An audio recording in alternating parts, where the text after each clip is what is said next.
నిర్ణీత గడువులోగా వరి ధాన్యం కొనుగోలుకు వేగంగా పూర్తి చేయాలని జిల్లా కలెక్టర్ తేజస్ నందలాల్ పవార్ ఆదేశించారు. కొనుగోలు చేసిన వెంటనే ధాన్యం మిల్లులకు తరలించాలని సూచించారు. మంగళవారం పెబ్బేరు మండల పరిధిలోని గుమ్మడం గ్రామ శివారులో ఏర్పాటు చేసిన వరి ధాన్యం కొనుగోలు కేంద్రాన్ని కలెక్టర్ సందర్శించారు. ఈ సందర్భంగా కలెక్టర్ మాట్లాడుతూ నిర్ణీత గడువులోగా వరి ధాన్యం కొనుగోలు కేంద్రాల్లో ధాన్యం కొనుగోలు వేగవంతం చేయాలంటూ సూచించారు. అకాల వర్ష సూచనల నేపథ్యంలో రైతులకు ఇబ్బందులు లేకుండా ధాన్యం సేకరించాలని ఆదేశించారు.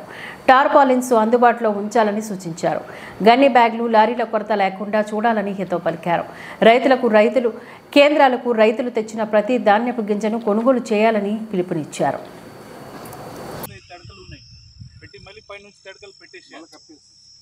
వెయిట్ మీకు తక్కువ వెయిట్లో వేయింగ్ చేసింది కాబట్టి అంతే వస్తుంది.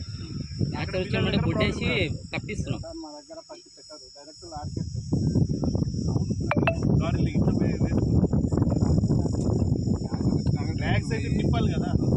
బ్యాగ్ మాయిశ్చర్ మీకు 14-15 వచ్చినప్పుడు మీరు కాంటా చేసి నింపేసేయండి.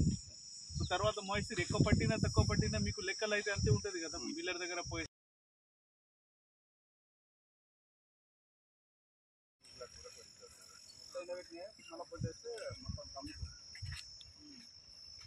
దీనికి వచ్చి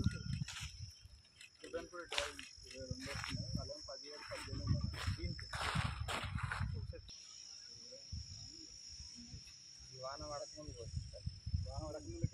2200